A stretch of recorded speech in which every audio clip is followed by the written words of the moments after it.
Hello dear student, आप सभी का स्वागत है ज्ञान जीएस के ऑफिशियल यूट्यूब चैनल पर। तो हमारी यूपी पैट की श्रृंखला का पार्ट नंबर 14 शुरू होने वाला है।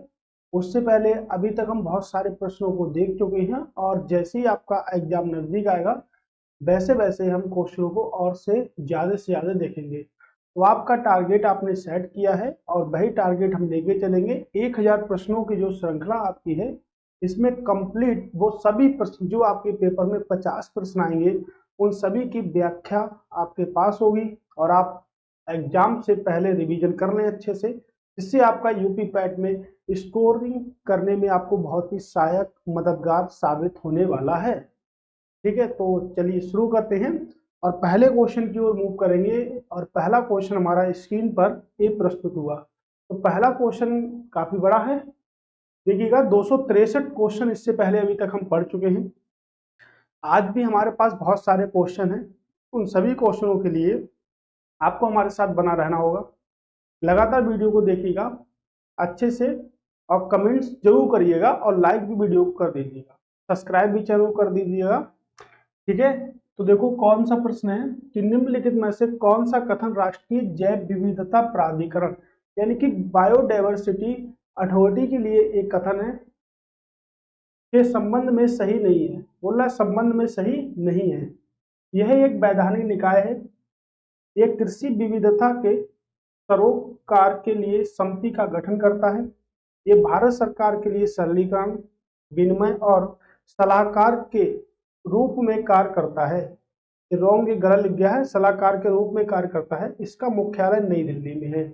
अगर इस प्रश्न की बात करें तो इसमें कौन कौन से सही होंगे, देखिएगा यह वैधानिक निकाय है तो बिल्कुल ठीक है, वैधानिक निकाय है।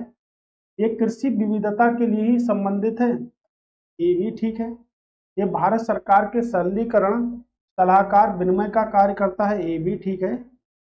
इसका मुख्यालय आपके कहाँ पर है? दिल्ली में। दिल्ली में नहीं है इसका मुख्यालय, इसका मुख्यालय है आपके चेन्नई में। कहाँ पर है इसका मुख्यालय? तो इसका मुख्यालय चेन्नई में स्थापित किया गया है। तो ऑप्शन नंबर 4 क्या है आपका राइट आंसर है, क्योंकि यही ऑप्शन क्या है आपका गलत है। ठीक है, तो ऑप्शन नंबर 4 इसका राइट आंसर है। अगर बात करेंगे कि जैव विविधता दिवस कब बनाते, तो देखिएगा 22 मई को 22 मई को बायोडायवर्सिटी दिवस मनाते हैं। बायोडायवर्सिटी डे बनाते हैं, यानी कि जैव विविधता जो दिवस मनाया जाता है वो 22 मई को बनाया जाता है आपके लिए। कब बनाते हैं हम? 22 मई को बनाते हैं। ठीक है, और इसके बाद अगर बात करेंगे कि भारत में सबसे ज्यादा जैव विविधता कहाँ पाई जाती है, तो silent valley, silent valley national park में सबसे ज्यादा जैव विविधता पाई जाती है। और सभी को ये बात पता है, कई बार पढ़ भी चुके हैं कि सबसे ज्यादा जैव विविधता जो आपके नेशनल पार्क में पाई जाती है उसे हम कहते हैं साइलेंट वैली नेशनल पार्क। और ये कहाँ पर स्थित है? तो ये आपके स्थित है केरल राज्य में। कहाँ पर स्थित है? आपके भारत के सबसे शिक्षित राज्य यानी केरल में स्थित है। इसमें और भी कई सारे नेशनल पार्क हैं, जैसे अगर हम कहें Periyar national park, Eravikulam national park, ये सब कहाँ पर है? आपके केरल में। तो इस तरह हमने देखा कि इसका राइट आंसर क्या होगा? डी, क्योंकि इसका मुख्यालय नई दिल्ली में ना होकर कहाँ पर है? चेन्नई में है। एक प्रश्न और है चेन्नई से कि भारत का समुद्रीय तल, भारत का समुद्री तल कहाँ से मापा जाता है? अगर चेन्नई की बात करें, कहाँ से मापा जाता है? ठीक है, तो इसका आंसर क्या होगा? देखिए आप कभी रेलवे जंक्शन पे गए होंगे तो वहां पे लिखा होता है कि यहाँ से समुद्र तल की ऊंचाई कितनी है, 5.2 है, 5.3 है, 4.3 है, ये 4 किलोमीटर है। ठीक है, तो समुद्र तल से ऊंचाई होती है। समुद्र तल भारत का कहाँ से मापा जाता है? तो समुद्र तल मापा जाता है भारत का चेन्नई से। ठीक है, तो इस बात का, छोटी छोटी बातों का भी हमें ध्यान रखना होता है अपनी पढ़ाई के टाइम पर, और एक प्रश्न आपके पेपर में बनते भी हैं। ठीक है, चलिए अगले प्रश्न की ओर मूव करते हैं। किस पंचवर्षीय योजना के बाद अनवरत योजना यानी कि रोलिंग प्लान को लागू किया गया? वेरी वेरी मोस्ट इंपॉर्टेंट है पंचवर्षीय योजनाओं से। क्वेश्चन बहुत ही अच्छा है, तो देखिएगा, पंचवर्षीय योजनाओं की बात करेंगे तो पंचवर्षीय योजनाओं की शुरुआत कब हुई थी। चलिए पूरा कॉन्सेप्ट यहां से देख लेते हैं। पंचवर्षीय योजना,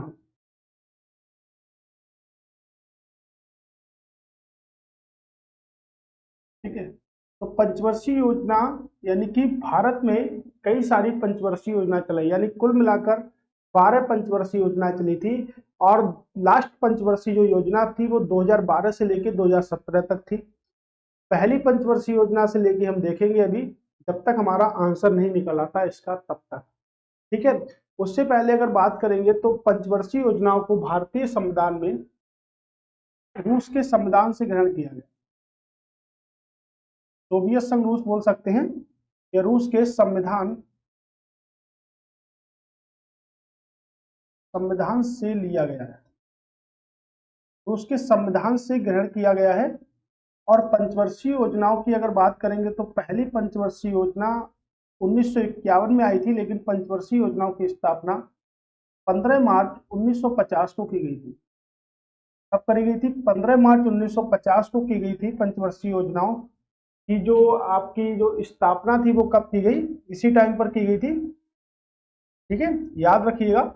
उसके बाद अगर मैं बात यहां से करूं कि पंचवर्षीय योजना, फर्स्ट पंचवर्षीय योजना कब आई, द्वितीय पंचवर्षीय योजना, तृतीय पंचवर्षीय योजना। तो पहली पंचवर्षीय योजना 1951 से लेके 1956, दूसरी 1956 से लेके 1961, और तीसरी पंचवर्षीय योजना 1961 से लेके 1966। ये पंचवर्षीय योजना आपकी आ गई। जो पहली जो पंचवर्षीय योजना थी इसका मुख्य आधार आपका कृषि था। दूसरी पंचवर्षीय योजना का मुख्य आधार क्या था? उद्योग, यानी कि औद्योगिक क्षेत्र था। तीसरी पंचवर्षीय योजना में जिसकी शुरुआत हुई है उसे हम कहते हैं ग्रीन रेवोल्यूशन, यानी कि प्रश्न अगर पूछा था कि हरित क्रांति की शुरुआत किस पंचवर्षीय योजना में हुई, तो तृतीय पंचवर्षीय योजना में हरित क्रांति की शुरुआत की गई। उसके बाद अगर मैं यहां से देखूं, ठीक है, कि उसके बाद क्या हुआ था? योजना अवकाश हो गया था। क्या हो गया था? योजना अवकाश हो गया था। और योजना अवकाश हुआ था 1966 से लेके 1969, 1966 से लेके 1969 तक योजना अवकाश। तो पंचवर्षीय योजनाओं का पहला योजना अवकाश जो हुआ था वो कब हुआ था? वो हुआ था 1966 से 1969 के मध्य हुआ था। उसके बाद चौथी पंचवर्षीय योजना आ गई, और चौथी पंचवर्षीय योजना 1969 से लेके 1974 तक चली, ये चौथी थी। उसके बाद पांचवी पंचवर्षीय योजना आ गई आपकी 1974 से लेके 1978। तो देखिएगा इस योजना के अकॉर्डिंग इन सभी योजनाओं में आपको जो दिख रही है बात, जो आपको बात दिख रही है, क्या कुछ डिफरेंस दिख रहा है इसमें, कुछ अंतर इसमें दिख रहा है? तो देखिएगा, पहली पंचवर्ष पूरे 5 साल कंप्लीट हुई, पूरे 5 साल, यहाँ पे कंप्लीट 5 साल चली थी, लेकिन ये पंचवर्षीय योजना अपने शासनकाल से पहले ही समाप्त हो गई थी। इसको चलना कितना था? इसको चलना था 5 वर्ष, लेकिन ये चली कितनी? तो देखिएगा, चली ये आपकी 4 वर्ष। जब ये 4 वर्ष चली तो अपने शासनकाल से, अपने समय से पहले ही समाप्त हो गई। और अपने समय से पहले समाप्त होने के कारण इसे क्या कहा गया? रोलिंग प्लान कहा गया। तो पांचवी पंचवर्षीय योजना में क्या आया था? रोलिंग प्लान आया था, ठीक है। क्या आया था? पांचवी पंचवर्षीय योजना में रोलिंग प्लान आया था। अंतिम पंचवर्षीय योजना की बात करेंगे तो अंतिम 2012 से लेके 2017। अब पंचवर्षीय योजना के कॉन्सेप्ट को समाप्त कर दिया और भारत सरकार ने एक आयोग बना दिया जिसे कहते हैं नीति आयोग। तो नीति आयोग की स्थापना की बात करेंगे तो 2015 में इसकी स्थापना हुई और इसका मुख्यालय आपके न्यू दिल्ली में है। तो पंचवर्षीय योजनाओं के कॉन्सेप्ट को समाप्त कर दिया गया। अब क्या चालू किया गया? तो अब चालू किया गया नीति आयोग। नीति आयोग क्या है? तो सहकारी संघवाद के सिद्धांत पर कार्य करता है, यानी कि भारत सरकार का एक थिंक टैंक है, सहकारी संघवाद के सिद्धांत पर कार्य करता है।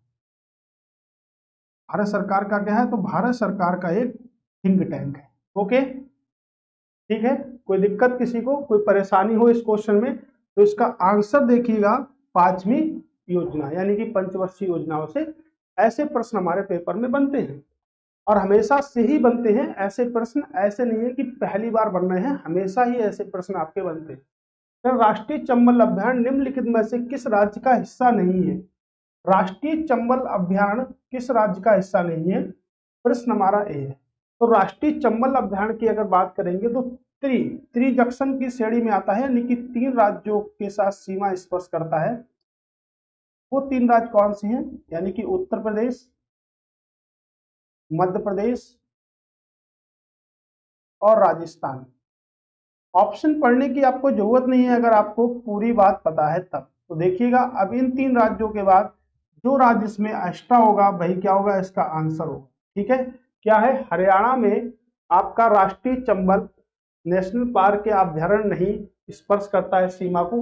तो 3 राज्यों में फैला हुआ है। इसका जो क्षेत्रफल है वो 5400 वर्ग किलोमीटर स्क्वायर है, किलोमीटर स्क्वायर बोल सकते हैं। ठीक है, ये इसका क्षेत्रफल है।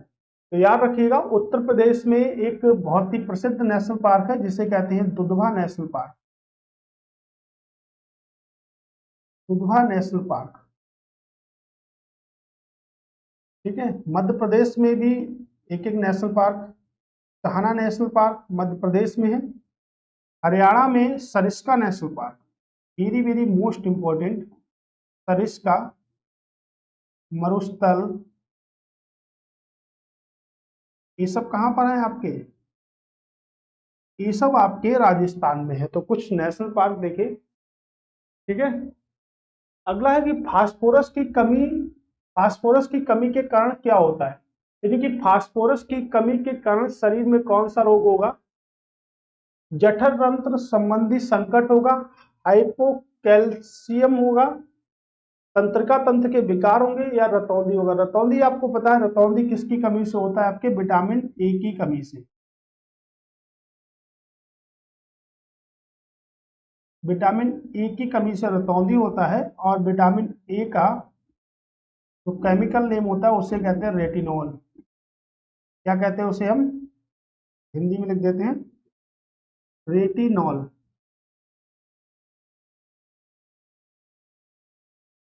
क्या कहते हैं उसे? हम कहते हैं रेटिनॉल। क्या कहते हैं उसे? उसे हम कहते हैं रेटिनॉल। तो क्या करता है? तो ऑप्शन होगा आपके तंत्रिका तंत्र के विकार के कारण होता है। फास्फोरस की कमी के कारण क्या होता है? तंत्रिका तंत्र का विकार। अगर पूछा जाए कि तंत्रिका तंत्र की संरचनात्मक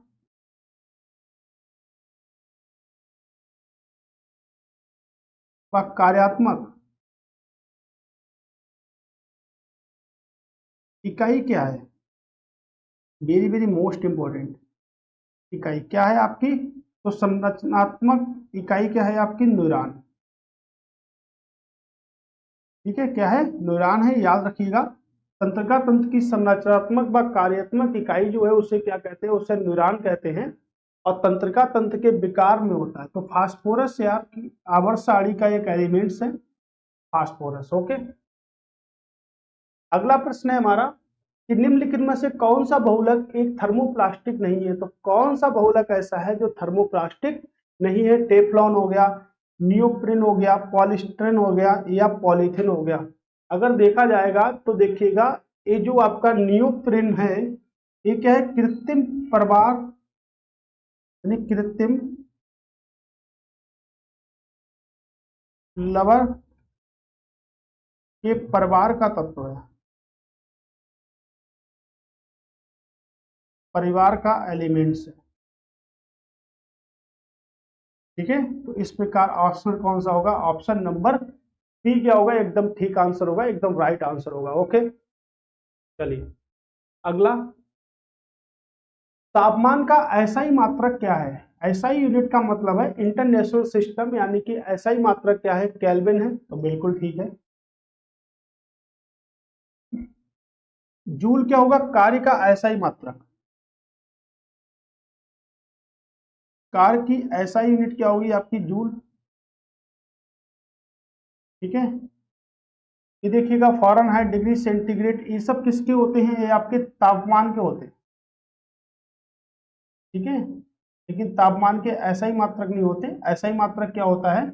केल्विन होता है। जैसे अगर बात करें डिग्री सेंटीग्रेड, फ़ारेनहाइट और केल्विन, तो केल्विन क्या है? ताप है, ऐसा ही यूनिट होता है किसका? टेम्परेचर का। लेकिन अगर बात करेंगे मानव शरीर का, तो मानव शरीर का तापमान देखिएगा डिग्री सेंटीग्रेड में 37, मनुष्य की अगर फ़ारेनहाइट में बात करेंगे तो कितना होता है? इतना 98.6, ठीक है, 6 डिग्री। और अगर केल्विन में बात करेंगे तो 310 के होता है। ये बात करी जा रही है मानव शरीर की। किसकी बात की जा रही है? तो बात करी जा रही है मानव शरीर की, ठीक है। अब ये तो हमने देख लिया, लेकिन और भी कुछ अगर हम देखें, ठीक है, अगर यहां से बोले दाब का ऐसा ही मात्रक, दाब की ऐसा यूनिट क्या होगी? तो कह सकते हैं पास्कल।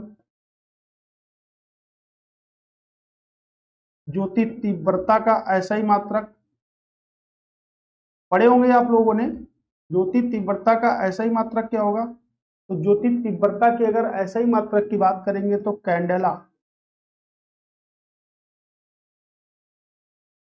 अगर ज्योति तीव्रता की तरह एक नाम और आता है ज्योति फ्लक्स। ज्योति फ्लक्स का जो मात्रक होता है उसे हम कहते हैं लुमेन। बल का ऐसा ही मात्रक क्या होता है? तो बल का सभी को पता होता है, बल का ऐसा ही मात्रक क्या होता है? न्यूटन। इस प्रकार कुछ मात्रक हैं, उनको याद रखिएगा, ठीक है। और ये बहुत ही इंपॉर्टेंट है, ये आपके पेपर पूछे जाते हैं। जैसे वैद्युत धारा का ऐसा ही मात्रक, ठीक है, तो विद्युत धारा का ऐसा ही मात्रक क्या हुआ? एम्पियर हुआ। द्रव्यमान का ऐसा ही मात्रक, द्रव्यमान का ऐसा ही मात्रक किलोग्राम। लंबाई का तो कह सकते हैं लंबाई का मीटर। तो इस प्रकार कुछ इंपॉर्टेंट ऐसे ही मात्रक होते हैं जो हमें पता होने चाहिए कंप्लीटली, ठीक है, क्योंकि पेपर में कहीं से भी प्रश्न आपके बन सकते हैं। ओके, अगला प्रश्न है कि किस अनुच्छेद में कहा गया कि संसद के प्रत्येक सदन में एक अलग शिक्षविक कर्मचारी वर्ग होगा? ठीक है, किस अनुच्छेद में कहा गया? तो पहले तो बात करेंगे संसद की। संसद भारतीय संविधान के अनुच्छेद नंबर 79 के अंतर्गत आता है। कहां से आता है? 79 के अंतर्गत आता है। और भारत ने संसदीय प्रणाली की जो व्यवस्था ली है वो कहां से ली है? आपके ब्रिटेन के संविधान से ग्रहण किया है संसद को, संविधान से ग्रहण किया है,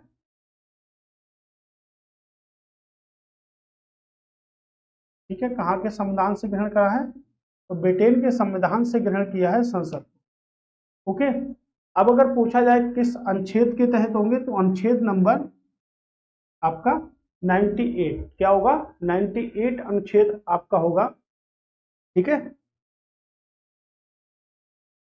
कह रहे हैं अप्रस्तुतता यानी कि छुआछूत का उन्मूलन किस अनुच्छेद के तहत किया जाता है? ठीक है, अनुच्छेद 20, अनुच्छेद 19, अनुच्छेद 18 या अनुच्छेद 17? सभी को पता है, बहुत ही सरल प्रश्न है, कई बार पूछा जाता है। अनुच्छेद नंबर 17। अगर अनुच्छेद नंबर 18 की बात करेंगे तो क्या आता? हमारे उपाधियों का अंत।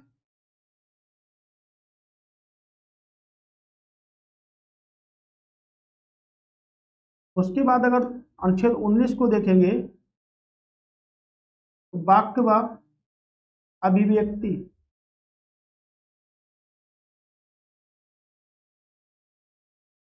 अभिव्यक्ति की स्वतंत्रता,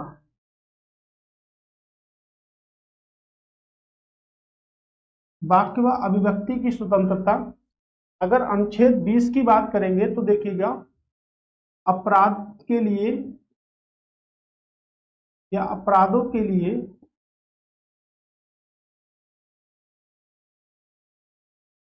दोष सिद्ध संरक्षण, यानी कहने का मतलब है कि एक ही अपराध के लिए एक ही व्यक्ति को 2 बार सजा नहीं होगी। एक ही अपराध के लिए एक व्यक्ति को 2 बार सजा नहीं होगी। ओके, इसके लिए ये आता है। अब देखिएगा अगर यहां से बात करें, इन सभी की बात करें तो इन सभी को कहा जाता है, ये सभी जो आपके आर्टिकल आते हैं ये किसके अंतर्गत आते हैं? आपके फंडामेंटल राइट्स के अंतर्गत आते हैं। इसके अंतर्गत आते हैं, फंडामेंटल राइट्स के अंतर्गत आते हैं। ये सभी आपके ओवरऑल अगर बात करी जाए किसके अंतर्गत आएंगे? फंडामेंटल राइट्स, यानी कि हिंदी में बोले तो मौलिक अधिकार। किसके अंतर्गत आएंगे? मौलिक अधिकार के अंतर्गत आएंगे। तो भारतीय संविधान के, अगर बात करें कि भारतीय संविधान के भाग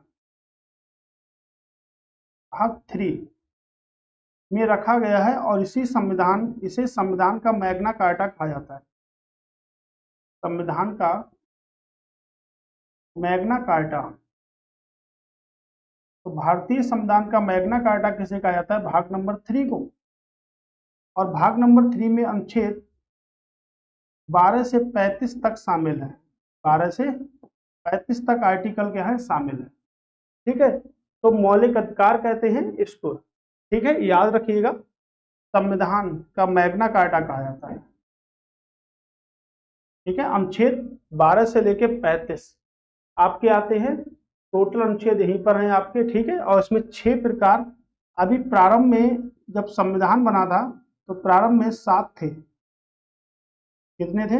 7 मूल अधिकार थे, लेकिन वर्तमान समय में मूल अधिकारों की जो संख्या है वो कितनी है? आपके 6।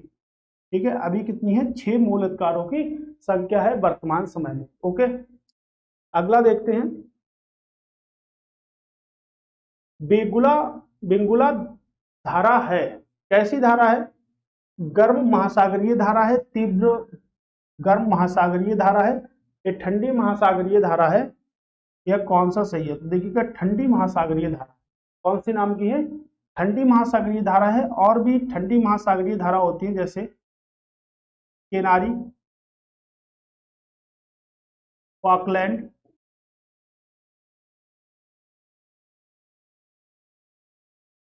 लेब्राडोर। ये सब क्या है? ये सब आपकी ठंडी महासागरीय धारा है। तो याद रखिएगा, पूछा जाता है कि निम्नलिखित में से कौन सी ठंडी महासागरीय धारा नहीं है, तो किसी प्रकार से प्रश्न बन सकता है। इसके पार्ट को हम डिटेल में देखेंगे। फिलहाल ये पार्ट बहुत आता है पेपर में, याद रखिएगा इस बात को। ठीक है, अगला प्रश्न है कि निम्नलिखित में से कौन सा सही सुमेलित नहीं है? एक तरफ है जनजातियां और एक तरफ है स्थान, यानी कि जनजातियों का कौन सा स्थान सुमेलित है, कौन सा स्थान सुमेलित नहीं है? करेक्ट, कोन्याक की अगर बात करेंगे नागालैंड है तो बिल्कुल ठीक है। लेप्चा सिक्किम में होती है, पश्चिम बंगाल में है, ये भी ठीक है। कुरुम्बा जो है वो आपके केरल में है, ठीक है। खरपतवार आपके राजस्थान में ना होकर यूपी और बिहार में होती है। कहाँ मिलेगी? यूपी और बिहार के बॉर्डर पर मिलेगी। तो ऑप्शन नंबर डी क्या होगा? इसका ठीक आंसर होगा एकदम ऑप्शन नंबर डी। ठीक है, तो ऑप्शन नंबर डी इसका राइट आंसर होगा। करेक्ट, कैलाश मानसरोवर के तीर्थ यात्रियों द्वारा किस दर्रे का उपयोग किया जाता है? यानी कि प्रश्न ये है कि कैलाश मानसरोवर पर हम जाते हैं तो किस दर्रे से होकर जाते हैं? नीति दर्रा, दिफर दर्रा, पुंगन दर्रा या लिपुलेख दर्रा? बात करें कैलाश मानसरोवर यानी तिब्बत की मानसरोवर झील, ठीक है, तो देखिएगा लिपुलेख दर्रा कहां पर है? आपके उत्तराखंड में है। ठीक है, कहां पर है? आपके उत्तराखंड में। उत्तराखंड में लिपुलेख दर्रा है। और एक दर्रा बहुत ही इंपॉर्टेंट है जिसे कहते हैं नीति। नीति दर्रा भी कहां पर है? आपके उत्तराखंड में है। ठीक है, नीति दर्रा भी आपके उत्तराखंड में है। और कैलाश मानसरोवर के तीर्थ यात्रियों को इसी से होकर गुजरना पड़ता है। ठीक है, गुलाम वंश के शासन की अवधि क्या थी? तो गुलाम वंश के शासन की जो अवधि रही थी वो क्या रही थी? तो देखिएगा, गुलाम वंश की अगर बात करें तो शासन आप लोग देखिएगा, तब तक हम इसकी डिटेल चर्चा करते हैं और डिटेल चर्चा में पॉइंट लेके आते हैं स्पेशल आपके लिए। हेडिंग यहाँ पे हम देखेंगे तो चलिए लिख लेते हैं दिल्ली सल्तनत। क्या लिखा हमने? दिल्ली सल्तनत को लिखा। तो दिल्ली सल्तनत ने जो शासन किया था 1206 से लेके कंप्लीट शासन 1526 तक किया था।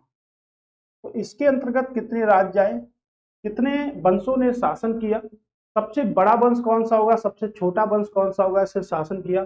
तो सबसे पहले वंश की अगर बात मैं करूं तो कहता हूं गुलाम वंश। ठीक है, क्या है? गुलाम वंश। गुलाम वंश का शासनकाल 1206 से लेके 1290 तक। 1206 से लेके 1290। उसके गुलाम वंश के बाद में खिलजी वंश आ गया,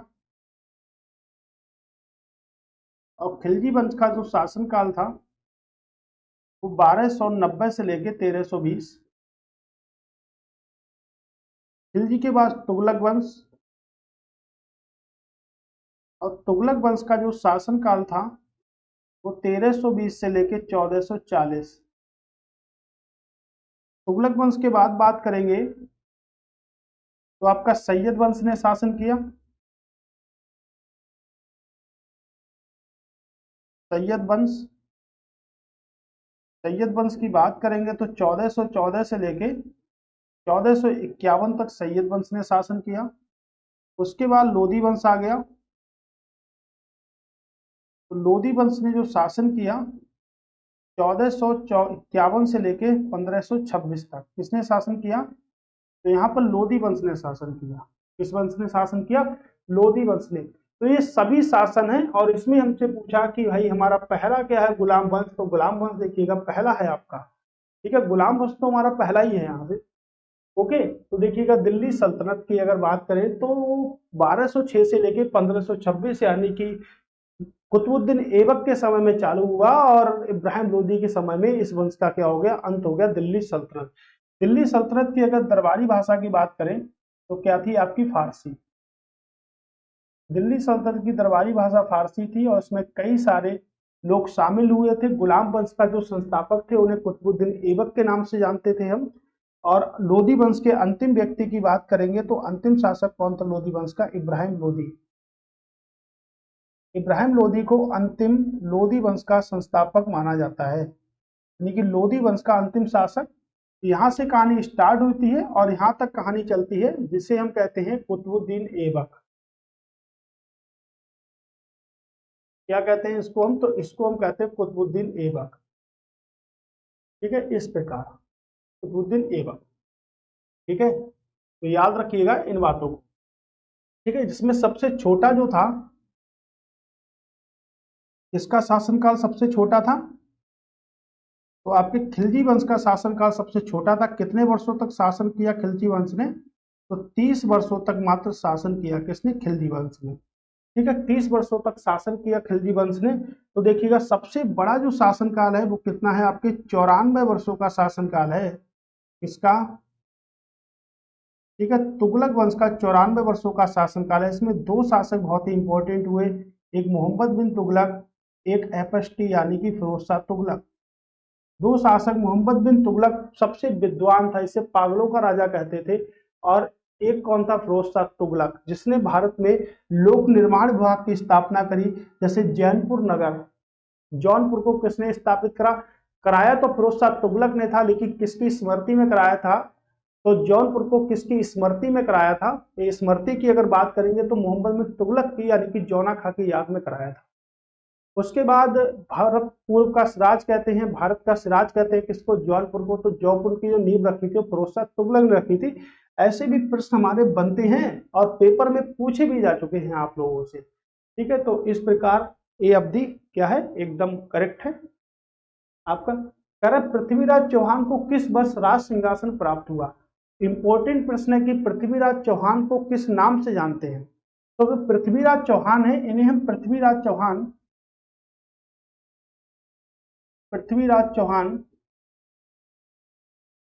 थर्ड के नाम से जानते हैं। ठीक है, तो ये भी प्रश्न बन सकता है कि पृथ्वीराज चौहान जो है उन्हें किस नाम से जानते हैं? प्रथम, द्वितीय, तृतीय? तो थर्ड के नाम से जानते हैं। इनकी पत्नी का नाम था संयोगिता, और इनकी पत्नी के भाई का नाम था चंद्रबरदाई। तो चंद्रबरदाई जो हिंदी में महान उपलब्धि हासिल किए थे, वो पृथ्वीराज चौहान के क्या थे? साले थे। तो इन्हीं ने एक पुस्तक लिखी थी जिसे कहते हैं पृथ्वीराज रासो। पृथ्वीराज रासो के नाम से एक पुस्तक लिखी थी इन्होंने। ठीक है, पृथ्वीराज रासो के नाम से एक पुस्तक लिखी थी। और पृथ्वीराज चौहान ने 2 युद्ध लड़े थे, 1191 में, जिसे कहते हैं तराइन का प्रथम युद्ध।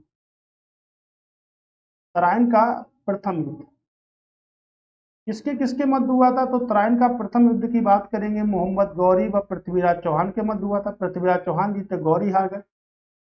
तराइन का द्वितीय युद्ध हुआ था 1192 में, कह सकते हैं तराइन का द्वितीय युद्ध।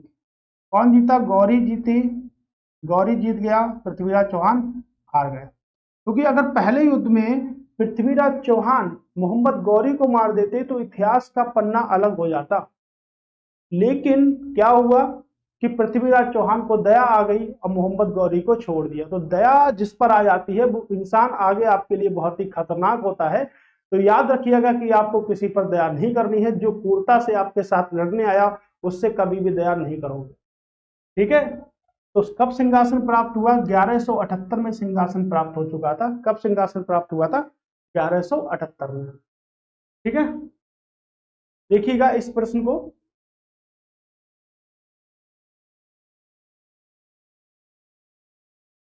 प्रश्न है कि गुप्त काल का महान संगीत सॉरी गुप्त काल का महान संस्कृत नाटककार कौन था? तो गुप्त काल का महान जो संस्कृत नाटककार था वो कौन था, ये प्रश्न है। कालिदास, विष्णु शर्मा, विशाख दत्त या ब्रह्मगुप्त। अगर विशाख दत्त की बात करेंगे तो विशाख दत्त ने दो रचना लिखी बहुत ही फेमस। एक तो मुद्रा राक्षस, देवी चंद्रगुप्त। तो देवी चंद्रगुप्तम दो रचना लिखी, बहुत ही इंपॉर्टेंट दो रचनाएं थी इनकी। और विष्णु शर्मा ने जिसकी रचना की है उसे कहते हैं पंचतंत्र। पंचतंत्र की रचना विष्णु शर्मा के द्वारा की गई। और कालिदास को गुप्त काल का महान संगीतकार माना जाता है, यानी कि संगीत संस्कृत नाटककार माना जाता है। तो मेघदूत इन्होंने लिखा था, ऋतु श्रृंगार को लिखा था, मेघदूत को लिखा था, ऋतु श्रृंगार को लिखा था। ऐसी कई सारी पुस्तकों को लिखा था। अभिज्ञान शाकुंतलम, अभिज्ञान शाकुंतलम ये भी किसने लिखी थी? तो ये सब आपके किसके द्वारा लिखी गई थी? कालिदास के द्वारा लिखी गई थी। गुप्त काल में प्रसिद्ध नाटककार थे, किसके लिए? संस्कृत के लिए। मुद्रा राक्षस याद रखिएगा, देवी चंद्रगुप्तम याद रखिएगा किसने लिखी? तो आपके विशाख दत्त ने लिखी। विष्णु शर्मा ने कौन सी लिखी? पंचतंत्र। पंचतंत्र एक ऐसी पुस्तक है जिसका सबसे अधिक भाषाओं में अनुवाद किया गया, इसका सबसे अधिक भाषाओं में अनुवाद किया गया पंचतंत्र का। अगर मैं बोलूं कि अभिज्ञान शाकुंतलम का इंग्लिश में अनुवाद किसने किया, तो विलियम जोन्स। विलियम जोन्स ने अभिज्ञान शाकुंतलम का इंग्लिश में अनुवाद किया था। किसमें? इंग्लिश में अनुवाद किसने किया था? तो विलियम जोन्स ने अभिज्ञान शाकुंतलम का इंग्लिश में अनुवाद किया था, ठीक है। निम्नलिखित में से किस गवर्नर जनरल ने शिक्षा संबंधी सुधारों के तहत वुड डिस्पैच को लागू किया था?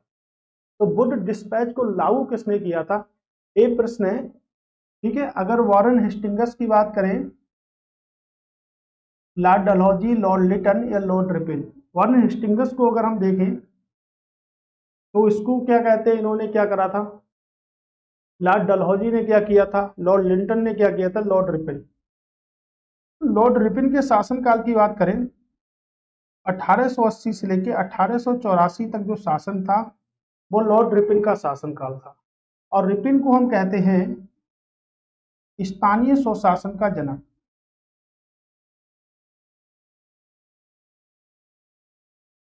स्थानीय स्वशासन का जनक कहा जाता है रिपन को। और अगर बात करें तो इन्होंने वर्नाक्यूलर प्रेस एक्ट को रद्द कर दिया, रद्द कर दिया।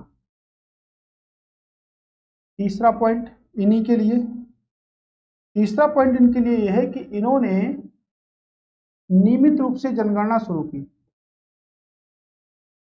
नियमित रूप से जनगणना शुरू की। तो नियमित रूप से जनगणना किसके समय में शुरू हुई थी? तो नियमित रूप से जनगणना हुई थी वो आपके लॉर्ड रिपन के समय में हुई थी। लॉर्ड लिंटन की बात करें तो 1867 से लेके 1880।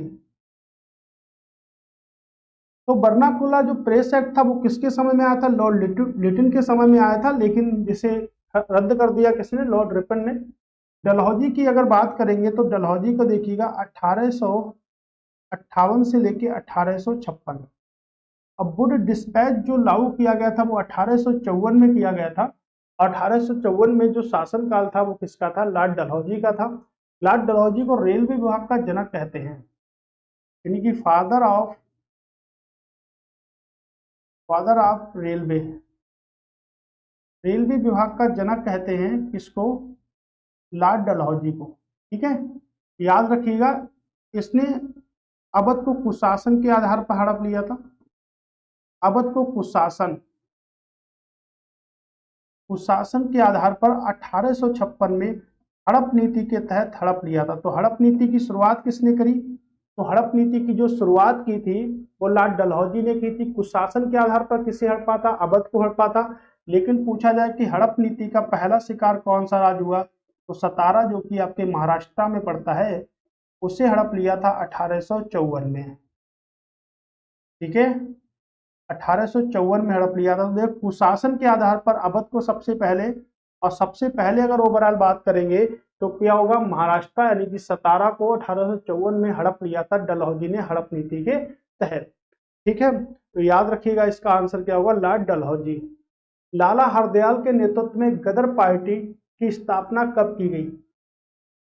ठीक है, गदर पार्टी की स्थापना 15 जुलाई 1913, 9 नवंबर 1913, 11 नवंबर 1914, 1 नवंबर 1914। तो लाला हरदयाल के नेतृत्व में गदर पार्टी जो बनी थी वो 15 जुलाई 1913 को बनी थी। और 15 जुलाई 1913 की बात करेंगे तो कहां पर बनी थी? अमेरिका के सैन फ्रांसिस्को में बनी थी। फ्रांसिस्को में इस पार्टी का गठन हुआ था। इसके प्रथम अध्यक्ष, अगर प्रथम अध्यक्ष की बात करें तो कह सकते हैं सोहन सिंह। प्रथम अध्यक्ष सोहन सिंह। सचिव की बात करेंगे तो लाला हरदयाल, सचिव लाला हरदयाल। और अगर बात करेंगे कोषाध्यक्ष, कोष मतलब जो भी रुपया पैसा से संबंधित जो व्यक्ति थे इस समिति में, उन्हें हम कहते हैं काशीराम।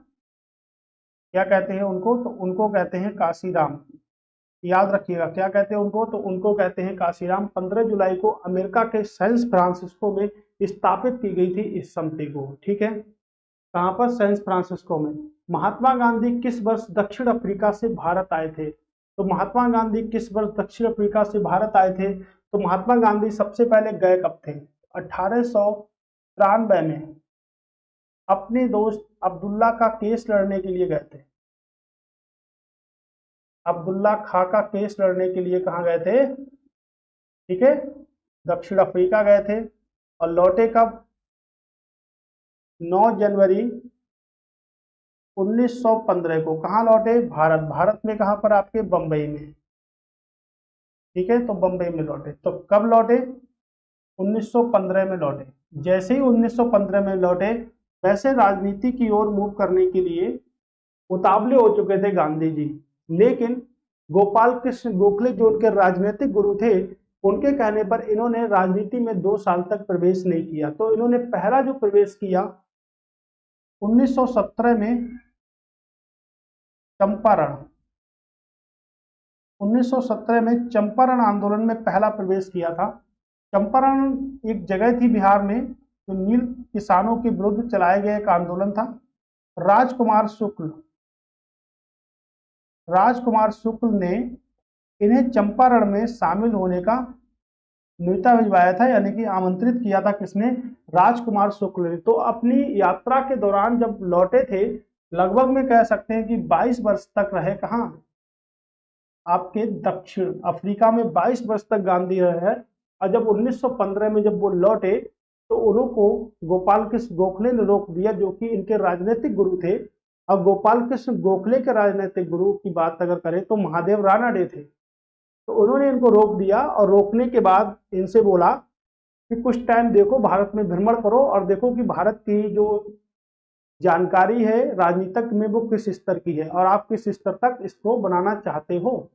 तो इसलिए इन्होंने 2 साल रुके और सबसे पहले उसके बाद चंपारण में क्या हुए, शामिल हुए थे। ठीक है, तो 22 वर्षों तक समथिंग रहे थे साउथ अफ्रीका में। जैसे ये ट्रेन से जाते हैं साउथ अफ्रीका तो एक गोरे वाले डिब्बे में बैठ जाते हैं, तो वहां इन्हें फेंक दिया जाता है। तो प्रोटोरिया नामक स्टेशन पर, मेरिनबर्ग स्टेशन पर इन्हें रेलगाड़ी से धक्के मार के उतार दिया। तो धक्के मार के जब उतारा तो उन्होंने उस व्यक्ति से कुछ नहीं कहा, लेकिन जाके पूरे सरकार से लड़ गए, यानी कि दक्षिण अफ्रीका की पूरी सरकार से लड़ गए। तो ये है सहनशीलता। ठीक है, इसकी भी बात करेंगे अच्छे से। आईने अकबरी के लेखक कौन थे? रफीक खान, भीमसेन, अबुल फजल या अकबर ने खोज की थी? तो आईने अकबरी का लेखक कौन था? अबुल फजल थे। कौन थे? अबुल फजल जो थे वो आईने अकबरी के क्या थे? लेखक थे। इसे अकबरनामा के नाम से भी जानते हैं, क्योंकि अकबर की अगर बात करेंगे, अकबर ने अपने जीवन काल में 13 वर्ष की अवस्था में सिंहासन पर बैठे। 13 वर्ष की अवस्था में सिंहासन पर बैठे और सिंहासन कब तक संभाला? तो कई वर्षों तक संभाला, 1556 से लेके 1605। अकबर के समय जहां पर इनका राज्याभिषेक हुआ था उसे क्या कहते? कालानौर, यानी कि पंजाब में हुआ था इनका राज्याभिषेक। तो 13 वर्ष की आयु में बैठ गए और इनके नाम पर एक लिखी गई आईने अकबरी, जो किसके द्वारा लिखी गई? आपकी अबुल फजल के द्वारा लिखी गई थी। इनका राज्याभिषेक हुआ था कालानौर में 13 वर्ष की अवस्था में। जैसे ही राज्याभिषेक हुआ वैसे ही पानीपत का द्वितीय युद्ध शुरू हो गया। पानीपत का सेकंड बैटल। तो सेकंड बैटल जब शुरू हुआ पानीपत का, तो कब हुआ? आपके 1556 में। तो ये दो लोगों के मध्य हुआ था, एक तो अकबर थे और एक हेमू थे। लेकिन अकबर के संरक्षक के रूप में कौन था? बैरम खां। तो अकबर के संरक्षक के रूप में कौन था? बैरम खां अकबर के संरक्षक के रूप में था। प्रश्न है कि मुमारवा पोर्ट निम्नलिखित में से किस राज्य में स्थित है? बहुत सरल है, किस राज्य में स्थित है? तो सभी को पता है, पढ़ने की जरूरत ही नहीं है। कहां पर है? गोवा में है। गुजरात में बात करेंगे तो गुजरात में आपके कांडला है।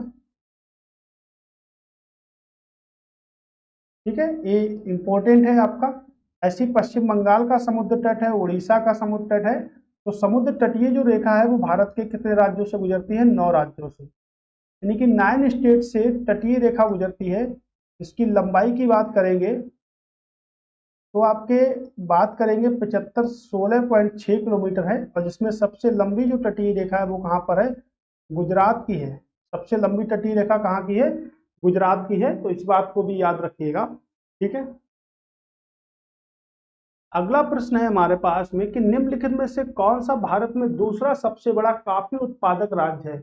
इसने पहला ना पूछकर क्या पूछा है कि भाई बताइएगा, दूसरे की बात मैं करता हूं, मुझे आजकल दूसरा वाला बहुत पसंद आ रहा है। ठीक है, तो दूसरे वाले की पसंद होनी चाहिए। तो दूसरा देखिएगा, कॉफी की बात करेंगे। चलिए कॉफी की बात कर लेते हैं। कॉफी, कॉफी की बात करेंगे तो कॉफी में पाया जाता है कैफीन। क्या पाया जाता है कॉफी में? कॉफी में होता है कैफीन। ठीक है, और आपकी बात करेंगे तो विश्व में सबसे ज्यादा कॉफी का जो उत्पादन होता है वो कहाँ पर होता है? आपके ब्राजील में। लेकिन भारत में बात करेंगे तो सबसे ज्यादा कर्नाटक। भारत में सबसे ज्यादा कर्नाटक, कर्नाटक के बाद केरल और केरल के बाद तमिलनाडु। अब तो आपको आंसर पता ही चल गया होगा कि भारत में सबसे ज्यादा कॉफी कहाँ होती है। तो भारत में सबसे ज्यादा कॉफी जो होती है आपके, ठीक है, परसेंटेज भी लिख सकता हूं मैं यहाँ पर, 11% होती है। तो यहाँ देखिएगा क्या आंसर होगा आपका? केरल। देखिए केरल तो हमारा ठीक आंसर होगा। तो कॉफी में क्या होती है? कैफीन होती है। सबसे ज्यादा विश्व में कहाँ पर होती है? ब्राजील में होती है, कर्नाटक, केरल, तमिलनाडु में होती है। ऐसी अगर मैं बात करूं इसी से बात करूं कि अफीम में जो होता है वो क्या होता है? तो अफीम में आपके मॉर्फिन होती है। क्या होती है, मार्फिन होती है। अफीम का निर्माण किससे होता है, तो पोस्ता से होता है अफीम का निर्माण। किससे निर्माण होगा अफीम का, तो अफीम का निर्माण जो होगा वो किससे होगा, पोस्ता से होगा। और इसी प्रकार अगर मैं बोलूं तंबाकू में क्या होता है, तो देखिएगा तंबाकू में क्या होता है, तंबाकू में होती है आपकी निकोटीन। क्या होती है तंबाकू में, तो तंबाकू में होती है निकोटीन। ठीक है, तो ये कुछ, चाय में अगर बात करें, चाय, चाय में एक अम्ल होता है जिसे कहते हैं टेनिन। टेनिन एसिड होता है हमारे पास में चाय में। तो इन सभी को याद रखिएगा आप लोग, है ना, ये सभी आपके लिए इंपॉर्टेंट हैं और सभी को याद भी रखिएगा। ठीक है, मैंने आपको पूरी बात बताई है इसमें कि कहाँ कहाँ पर होगा। अगर बात करें भारत में सबसे ज्यादा चाय जो होती है वो कर्नाटक के किस जिले में होती है, तो कह सकते हैं कर्नाटक के चिकमगलुरु, चिकमगलुरु, चिकमगलुरु जिले में होती है और यहीं पर कॉफी अनुसंधान केंद्र भी है। चाय की बात करेंगे, चाय सबसे ज्यादा असम में होती है। तो असम के किस जिले में होती है, तो असम के आपके जोरहट में, असम के जोरहट में होती है आपकी चाय सबसे ज्यादा। ठीक है, कहां पर होती है, असम के जोरहट में। कह रहे हैं भारत के राष्ट्रपिता के रूप में किसे जाना जाता है, तो भारत का राष्ट्रपिता किसे कहा जाता है, सभी को पता है। राष्ट्रपिता की उपाधि मोहनदास करमचंद गांधी को दी थी। किसने दी थी, सुभाष चंद्र बोस ने 1944 में दी थी। भारत छोड़ो आंदोलन के बाद जो उपाधि थी वो किसने दी थी, तो सुभाष चंद्र बोस ने दी थी। सुभाष चंद्र बोस, सुभाष चंद्र बोस ने जुलाई 1944 में उस उपाधि से सम्मानित किया था गांधी जी को। कब सम्मानित किया था, तो जुलाई 1944 में गांधी जी को सम्मानित किया था। ठीक है, और महादेव रानाडे को कहा जाता है महाराष्ट्र का सुकरात, महाराष्ट्र का सुकरात कहा जाता है इनको। ठीक है, डॉक्टर बी आर अम्बेडकर को क्या कहा जाता है, बाबा साहब कहा जाता है। ठीक है, और अगर इसके बाद अगर बात करेंगे स्वामी विवेकानंद को, बचपन में नरेंद्र कहते थे, उसके बाद इनको विवेकानंद कहने लगे। स्वामी विवेकानंद को स्वामी की उपाधि किसने दी, तो अजीत सिंह के द्वारा दी गई थी। किसके द्वारा दी गई थी, तो अजीत सिंह के द्वारा दी गई थी। इन्होंने 1 मई 1897 को रामकृष्ण मिशन, रामकृष्ण मिशन की नींव रखी। रामकृष्ण परमहंस से गुरु का नाम था, तो उन्हीं के नाम पर इन्होंने रामकृष्ण मिशन की नींव रख दी थी। महाराष्ट्र का सुकरात कहते हैं एमजी रानाडे को। तो एक गोपाल कृष्ण गोखले, गोपाल कृष्ण गोखले जो कि राजनीतिक गुरु थे किसके, गांधी जी के। उनके राजनीतिक गुरु कौन थे, एमजी रानाडे, यानी कि महादेव रानाडे को गोपाल कृष्ण गोखले का गुरु कहा था। और भी अगर पॉइंट की बात करेंगे तो इन्होंने 1905 में एक सोसाइटी बनाई जिसे नाम दिया गया servant society, servant society of India. ठीक है, सर्वेंट सोसाइटी ऑफ इंडिया के नाम से इसे बनाया गया था। ये बात भी आप याद रखिएगा अच्छी तरह से। ठीक है, अगला है कि हमारे शरीर में ऊर्जा निम्नलिखित में से कौन देता है, तो हमारे शरीर को ऊर्जा कौन देता है, बहुत ही सिंपल सा क्वेश्चन है। कौन देते हैं, तो कार्बोहाइड्रेट देते हैं। विटामिन की बात करेंगे तो विटामिन की खोज किसने करी, कैसिमिर फिंक,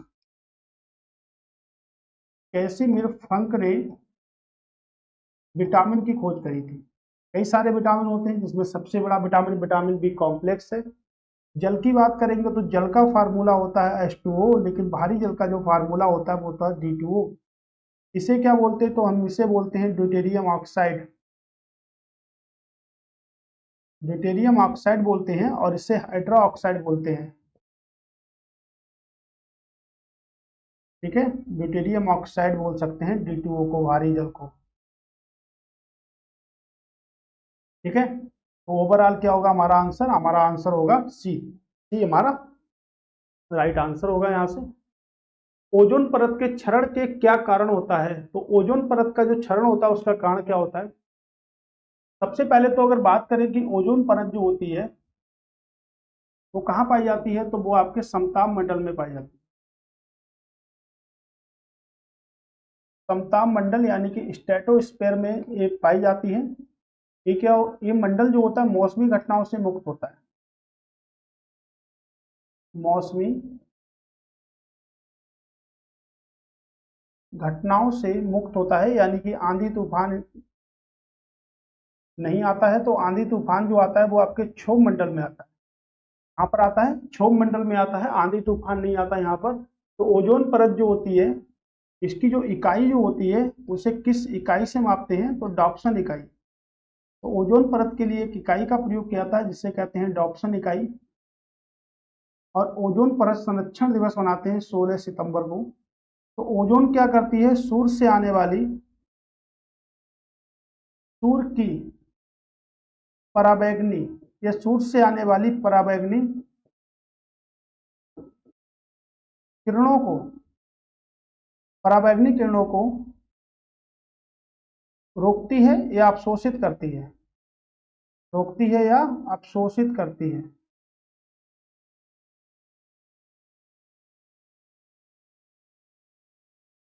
ठीक है, रोकती है या अवशोषित करती है। तो इस प्रकार जो ओजोन परत के क्षरण का जो कारण होगा वो क्या होगा, आपके त्वचा कैंसर हमको हो सकता है। कौन सा कैंसर हो सकता है, त्वचा कैंसर हमको हो सकता है। लॉजिक क्वेश्चन है बिल्कुल, निम्नलिखित में से कौन सा जलीय पारिस्थितिकी तंत्र के लिए प्रतिबंधक कारक है। तो प्रतिबंधक कारक है ऑक्सीजन, बिल्कुल है। तापमान है, सूर्य का प्रकाश है, तो उपयुक्त सभी है। तो ये तो देखते ही निकाल दोगे, क्या होगा, उपयुक्त सभी होगा। पृथ्वी पर सबसे बड़ा जलीय पारिस्थितिकी तंत्र क्या है, तो पृथ्वी पर सबसे बड़ा जलीय पारिस्थितिकी तंत्र है आपका समुद्र। ठीक है, क्या है, समुद्र है सबसे बड़ा जलीय पारिस्थितिकी तंत्र। पारिस्थितिकी तंत्र के अगर जनक की बात करेंगे तो क्या बोलते हैं उनको, अलेक्जेंडर वान हम्बोल्ट। अलेक्जेंडर वान हम्बोल्ट को पारिस्थितिकी तंत्र का क्या कहते हैं, जनक कहते हैं। तो पारिस्थितिकी तंत्र का जनक किसे कहते हैं, अलेक्जेंडर वान हम्बोल्ट को कहते हैं। और पृथ्वी पर सबसे बड़ा पारिस्थितिकी तंत्र क्या है, आपके समुद्र पृथ्वी पर सबसे बड़े पारिस्थितिकी तंत्र है। उस बल का नाम बताइए जिसे पृथ्वी की सभी वस्तुएं अपनी ओर खींचती हैं, यानी कि पृथ्वी की सभी वस्तुएं अपनी ओर खींचती हैं, उस बल का नाम क्या होगा। ठीक है, बताइएगा क्या होगा इसका आंसर। ठीक है, उस बल का नाम क्या होगा, पृथ्वी की सभी वस्तुएं अपनी ओर खींचती हैं। प्रतिरोध होगा, गुरुत्वाकर्षण होगा, धक्का होगा, या वायु दाब होगा। तो क्या कह सकते हैं इसका, इसका आंसर होगा गुरुत्वाकर्षण बल। क्या होता है, गुरुत्वाकर्षण बल। गुरुत्वाकर्षण बल में एक कैपिटल जी होती है आपकी, जिसे हम कहते हैं गुरुत्वाकर्षण नियतांक। क्या कहते हैं इसको हम, तो इसको हम कहते हैं गुरुत्वाकर्षण नियतांक के नाम से इसको हम जानते हैं। और इसकी जो वैल्यू होती है वो होती है 6.6 गुणा 10 की पावर माइनस का 11 न्यूटन मीटर स्क्वायर प्रति kilogram square, newton metre square प्रति किलोग्राम स्क्वायर। तो क्या कैपिटल जी को क्या हम इस प्रकार से नहीं लिख सकते हैं, अगर हम इस प्रकार से इसको लिख दें तो क्या ये गलत है। ठीक है, तो ये जब भी पेपर में आता है ना, कुछ इसी प्रकार से पूछा जाता है, इसी प्रकार से पूछा जाए। ग्रेविटेशनल नियतांक जिसको हम बोलते हैं, सभी को अपनी ओर खींचता है, इसे ग्रेविटेशनल फोर्स कहते हैं। किसने दिया था, न्यूटन ने दिया था। प्रतिरोध की बात करेंगे, प्रतिरोध का मात्रक क्या है आपका, ओम। ओम क्या है आपका, प्रतिरोध का मात्रक है। ठीक है, धक्का यानी कि धक्का देना, यानी किसी पर बल लगाना, धक्का देना हो गया। तो याद रखिएगा इसका, आपके कैपिटल जी की जो वैल्यू होती है वो कैपिटल जी की वैल्यू आपकी उल्टी सीधी भी हो सकती है। ये उसी प्रकार से है जैसे मैं आपको एक पॉइंट यहाँ पे समझाता हूँ। ठीक है, आप इस पॉइंट को समझिएगा। अगर मैं पूछूं कि एक घंटे में कितना मिनट होता है, तो आप कह दोगे कि भाई एक घंटे में कितना मिनट होता है, 60 मिनट होता है। लेकिन अगर मैं पूछूं आपसे एक मिनट में कितना घंटा होगा, तो कह नहीं सकते 1/60 घंटा होगा। इसी प्रकार अगर मैं पूछूं कि एक घंटे में कितने सेकंड होते हैं, तो आप आराम से कह सकते हो एक घंटे में 3600 सेकंड होते हैं। और उसके बाद अगर मैं पूछूं कि एक सेकंड में कितने घंटे होते हैं, एक सेकंड में कितने घंटे होते हैं, तो आप कह सकते हैं 1/3600। बिल्कुल, लेकिन मैं जो आपको समझाने जा रहा हूं वो उस बात पे आप थोड़ा सा ध्यान दीजिएगा। लेकिन हम साइंस की भाषा में, अगर हमने इंटर में फिजिक्स वगैरह पढ़ी होगी तो हम ऐसे भी तो लिख सकते हैं 10⁻2 घंटा। 1 सेकंड बराबर जो होगा वो एक तो मेरा हो जाएगा 36 गुणा 10⁻², घंटे। यही तो हो जाएगा, ये भी ठीक है हमारा आंसर। और उसके बाद अगर हम बात करें तो 1 सेकंड बराबर 3.6 गुणा 10⁻³ घंटे, ये भी तो ठीक है हमारा। और 1 सेकंड बराबर 3.6 गुणा 10⁻⁴, यानी कि अगर यहाँ से देखे जाए तो अब यहाँ से हटा दें तो यहाँ लिख दें तो 10⁻⁴, ये भी तो आपका घंटा ही है। आप बताइएगा ये भी तो क्या है, ये सभी आंसर आपके क्या ठीक हैं? तो बिल्कुल ठीक है, इसमें कोई कंफ्यूजन वाली बात नहीं है। तो ऐसे भी प्रश्न क्या पेपर बनेंगे? बिल्कुल बने भी हैं, कई बार बनेंगे भी पेपर में, तो इसको याद रखिएगा। ठीक है, कोई डाउट किसी को? तो देखिएगा, अभी हमने पढ़ा कौन सा बल होगा आपका, ग्रेविटेशनल फोर्स होगा। ठीक है, तो कहानी आज की फिर यहाँ पर समाप्त। कितने क्वेश्चन देख लिए हमने? तो यहाँ से अगर हम देखेंगे तो हमने क्वेश्चन देख लिए हैं 288, यानी कि 288 क्वेश्चन हमारे कंप्लीट हो चुके हैं। और आप सभी लोग ज्ञान जीएस से जुड़ना ना भूलें बिल्कुल भी। ठीक है, धन्यवाद सभी लोगों को मेरा। ठीक है, और मिलेंगे अगली नई वीडियो में पार्ट नंबर नेक्स्ट के साथ में। तब तक के लिए दोस्तों नमस्कार। वीडियो को कंप्लीट देखिएगा, कोई भी पॉइंट छूटना नहीं चाहिए, क्योंकि कहानी आपके 50/50 नंबर की है और आप बने रहते हैं तो 50 में से 45 तो आप बिल्कुल 100% करके आएंगे। बिल्कुल ठीक है। ओके दोस्तों, दोबारा फिर से मिलते हैं। Okay bye.